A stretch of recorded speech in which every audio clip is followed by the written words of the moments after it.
Clínica del conocimiento. Intentaremos hablar en esta breve charla acerca de algunos temas que pueden resultar contraintuitivos. Por ejemplo, ¿cómo sabemos que sabemos? Saber y sentir que se sabe, ¿son la misma cosa?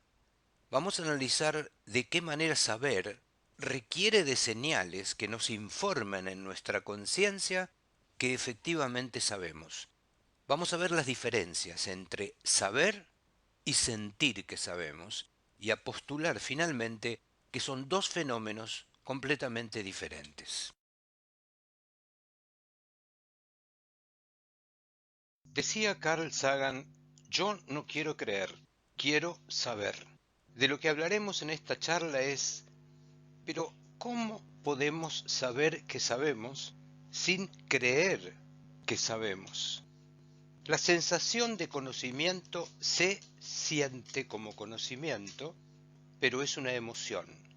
Sentimos que sabemos de una manera involuntaria semejante a la tristeza o al amor. La sensación de conocimiento no es una elección consciente. Metaconocimiento es el producto de circuitos cerebrales separados del acto de conocer, de la cognición. Sentir que sabemos es una emoción. Es susceptible de ilusiones y distorsiones comunes a todas las percepciones sensoriales. Es un cálculo inconsciente de probabilidad de que una idea sea correcta. A mayor probabilidad percibida, es más probable que esa idea sea enviada a la conciencia bajo la forma de una certeza o certidumbre. La sensación de conocimiento puede aparecer sin relación alguna con las evidencias o argumentos que lo respalden, porque operan en circuitos cerebrales diferentes, como por ejemplo ocurre en las experiencias místicas o en el déjà vu. Sentimos que sabemos sin evidencias que respalden esa sensación. ¿Cómo sabemos lo que sabemos para vivir en nuestras vidas cotidianas? Nuestras arquitecturas cognitivas, en general, ponen en cuarentena cualquier duda, cualquier representación que cuestione o pueda subvertir nuestro instinto coalicional, es decir, nuestra pertenencia a un grupo. Pero para eso paralizan partes de nuestro aparato cognitivo y nos hacen aceptar cosas sin cuestionarla. Los griegos llamaban doxa al sentido común y lo definían como un conjunto de creencias compartidas que explican la realidad, que asignan causalidad a los fenómenos cotidianos. Se sienten como verdaderas, pero no requieren reflexión. Se aceptan. La costumbre hace que estas cosas nos parezcan autoevidentes, dadas, son meras repeticiones, es decir, hay una parte del conocimiento cotidiano, a lo que los griegos llamaban doxa, que están protegidas del pensamiento crítico. Esa suspensión del juicio crítico es lo que nos permite pertenecer a un grupo, al instinto coalicional. Son útiles, incluso cuando no sean verdaderas. A esto los neurocientíficos contemporáneos lo llaman cognición social. Sus conclusiones pueden ser anticipadas por el interlocutor. Es decir, si hablamos con alguien, él ya va a saber lo que estamos pensando del mismo modo que nosotros sabemos lo que piensa él. Por ejemplo, alguien nos podría decir, ¿cómo sabe usted lo que yo pienso y lo que le iba a decir a continuación? Y si esa persona ejerce un pensamiento crítico y metacognitivo, podría decirnos porque usted no piensa. Usted es pensado por el sentido común compartido por el grupo al que pertenecemos. La doxa entonces es el sentido común, un conjunto de ideas sobre las que nadie cuestiona su origen ni su validez. Si nos preguntáramos cuál de estas líneas es más larga y cuál es más corta, rápidamente, de manera intuitiva y automática, tendríamos una respuesta. Pero si apelamos a los mecanismos racionales, por ejemplo, medir, encontraríamos que seguramente la respuesta es otra. Este simple ejemplo muestra claramente cómo la sensación de saber, que es una emoción, y el conocimiento, que es una cognición, pueden diferir en la vida cotidiana. La razón, el razonamiento, no es algo que ocurre en una mente incorpórea, ocurre en un cuerpo. Tiene una forma crucial por las peculiaridades de nuestros organismos, por los notables detalles de la estructura neuronal de nuestros cerebros y de nuestro funcionamiento en el mundo. El pensamiento incorpóreo no existe, no es una opción fisiológica, no puede explicarse. El pensamiento sucede en un cuerpo. Tampoco ocurre una mente puramente racional, libre de sensaciones y de percepciones corporales o mentales. Sensaciones y cogniciones van juntas. Para saber lo que nuestras mentes están haciendo, necesitamos algún sistema sensorial que monitoree nuestras actividades y nos lo informe. La conciencia de que estamos pensando es una sensación que nos ocurre, es una experiencia, no es un pensamiento que podamos hacer deliberadamente. Creemos que estamos pensando de la misma manera que sentimos que estamos caminando. Es una sensación. Los pensamientos que no alcanzan la conciencia no se sienten. Es decir, no sabemos que estamos pensando cuando los pensamientos no se convierten en una sensación. Como todos saben, es muy frecuente, especialmente en nuestros días, que las personas y nosotros mismos sostengamos creencias en contra de toda evidencia. Y esto nos torna vulnerables, porque cada vez que se nos confirma ese prejuicio o esa creencia, se refuerza nuestra certidumbre. Los pensamientos entonces requieren de una información sensorial, no son pura racionalización. Una mente incorpórea, por ejemplo, que no tuviera cuerpo, no podría nunca contemplar la belleza o sentir las diferencias entre el amor profundo, el enamoramiento o la lujuria, porque de todas esas cosas nos informan las sensaciones, no las cogniciones. Para evitar la confusión y el caos, nuestros cerebros tienen sistemas sensoriales que nos dicen cuándo estamos pensando en un pensamiento. Estos sistemas determinan cómo experimentamos, por ejemplo, la causalidad y la intencionalidad. Nosotros podemos sentir la intención de otra persona respecto de lo que nos dice, pero no podríamos explicar las razones de esa sensación. Este sistema es fundamental para darle a nuestros pensamientos un sentido de su corrección o incorrección. Sentimos que estamos en la dirección correcta.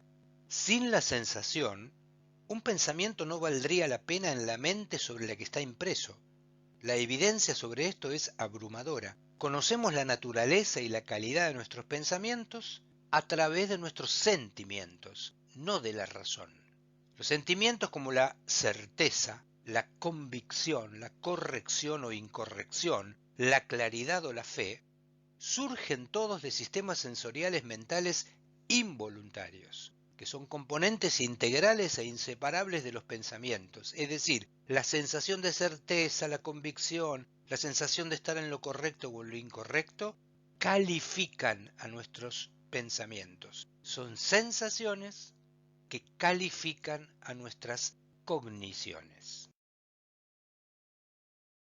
El fundamento del tema que estamos conversando es que así como tenemos sensaciones somáticas del mundo externo a través de los sentidos y tenemos sensaciones viscerales de nuestro mundo interno, por ejemplo el hambre o la sed u otras sensaciones homeostáticas, también tenemos sensaciones mentales que nos informan acerca del proceso de nuestras cogniciones no conscientes. Tenemos una subjetividad adecuada para las acciones de cómputo mental y de pensamiento que en algún momento y a través de marcadores somáticos se nos hacen conscientes. Es el famoso momento ajá o eureka. La computación y la sensación de la computación son cosas distintas. Una computadora, por ejemplo, puede entender, pero no tener la sensación de comprender, porque no tiene conciencia. La suma de sensaciones mentales involuntarias son lo que experimentamos como una mente. Reconocer un patrón no es lo mismo que tener la sensación de reconocerlo. Por ejemplo, el daño en la amígdala hace perder a estas personas el sentido de la restricción del espacio interpersonal. Pierden la idea de la proxémica porque no sienten. El síndrome de Williams hace que los pacientes pierdan la sensación de la distancia, es decir, saben pero no sienten. Hay una forma somática mediante la que experimentamos como sensación lo que estamos pensando como cognición. Es conveniente entender que entre los procesos de pensamiento y la sensación de esos procesos hay vías neurobiológicas diferentes. Hay marcadores somáticos que nos califican y nos hacen enterar de la sensación de pensar. Solemos tener la presunción de que si a todos se nos presenta la misma evidencia, todos llegaremos a la misma conclusión. Pero esto es inconsistente con los desarrollos actuales de la neurociencia básica, porque saber y creer que se sabe son cosas distintas que emplean circuitos cerebrales diferentes. Saber es una cognición y creer que se sabe es una emoción. Es decir, que se puede estar seguro de cosas equivocadas. Por ejemplo, cuando el conocimiento no tiene un disparo límbico que nos dé la emoción, la sensación de que efectivamente sabemos, puede verse en casos como la visión ciega o el jamais vu o el síndrome de Cotard, donde los pacientes creen que están muertos aún con pruebas en contrarios, porque saben pero no sienten que saben. O en el síndrome de Capgras, donde cree que un familiar es un impostor incluso cuando lo reconocen, cuando se le muestran pruebas en contrario, porque saben pero no sienten que saben. Pero también se puede dar la situación contraria, es decir, tener el disparo límbico que nos genera la sensación de certeza, pero sin conocimiento.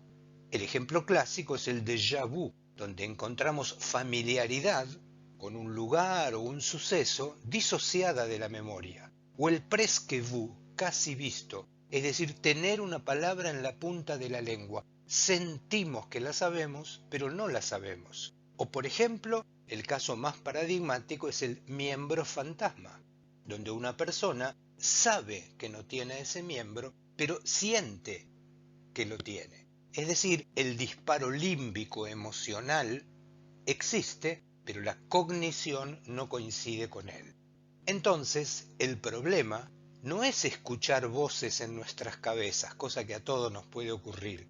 El problema es sentir que nos dicen la verdad, que es lo que pasa en las alucinaciones auditivas en algunos cuadros como la esquizofrenia. Lo que estamos tratando de introducir es un concepto poco frecuentemente mencionado, y es que saber y sentir que se sabe son cosas diferentes. Para aportar solamente uno de numerosos ejemplos de la literatura, analicemos este fragmento de Santa Teresa. Un día me fue concedido percibir en un instante cómo todas las cosas se ven y se contienen en Dios. No los percibí en su forma apropiada, y sin embargo, la opinión que tenía de ellos era de una claridad soberana, y ha quedado vívidamente impresa en mi alma. La vista era tan sutil y delicada que el entendimiento no puede comprenderla. Este es uno de los numerosos ejemplos de disparo límbico con sensación de certeza sin cognición. Hoy, esto ha dejado de ser simplemente un fragmento de la literatura. Dostoyevsky tiene muchos de estos, para encontrar evidencias neurobiológicas que las explican. Este artículo que les estoy mostrando es simplemente uno de tantos que explican los circuitos, por lo cual se puede tener certeza absoluta sin ninguna cognición que respalde con evidencias empíricas aquello que uno siente. Otro ejemplo que seguramente todos conocen es la historia del matemático John Nash, que padecía esquizofrenia, que alguna vez se le ofreció una cátedra en el MIT en Boston y la rechazó porque afirmó: estoy preparando todo para convertirme en emperador de la Antártida. Un hombre de una inteligencia extraordinaria, capaz de tener desarrollos cognitivos de altísimo nivel como la teoría de los juegos, sin embargo, tenía disparos límbicos que le hacían sentir una certeza absoluta sobre cosas que él sabía que cognitivamente no podía respaldar. Numerosos diseños experimentales en neurobiología han demostrado en circunstancias muy diversas que los estados místicos son más un estado de sentimiento que un estado de intelecto, es decir, son más una emoción, un disparo límbico, que una cognición, con la participación de la corteza cerebral. Parecen ser estados de conocimiento para quienes los experimentan porque se sienten con un grado de certidumbre absoluta. Estos estados de penetración en las profundidades de las verdades más fundamentales que el intelecto discursivo cognitivamente nunca puede alcanzar. Son iluminaciones, revelaciones o epifanías llenas de significado e importancia, que se sienten, son una emoción. Es un conocimiento puramente sensitivo, pero no conceptual. Como regla, llevan consigo una curiosa sensación de autoridad para el que las vive. El que las vive no duda de esa sensación. Tales sentimientos surgen directamente de la activación de áreas localizadas del cerebro como el lóbulo temporal y el sistema límbico, y surgen ya sea espontáneamente o como resultado de la estimulación directa por recursos instrumentales. Existen en la clínica muchas situaciones donde enfrentamos los médicos situaciones como esta, como en las experiencias cercanas a la muerte, en el aura epiléptica, en los estados post-anestésicos, en la estereoataxia, en el uso de drogas como la ketamina, hongos alucinógenos, éxtasis o incluso el bloqueo de los receptores NMDA de glutamato.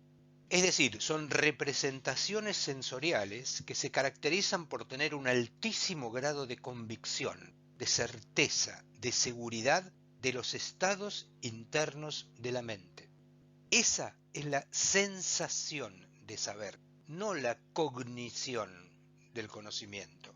Las personas percibimos el mundo exterior a través de los sentidos primarios, como la vista, el sonido o el olfato, pero percibimos nuestro mundo interno a través de emociones, sentimientos o representaciones que nos hacen ver las cosas como familiar o extraño, real o irreal, correcto o incorrecto.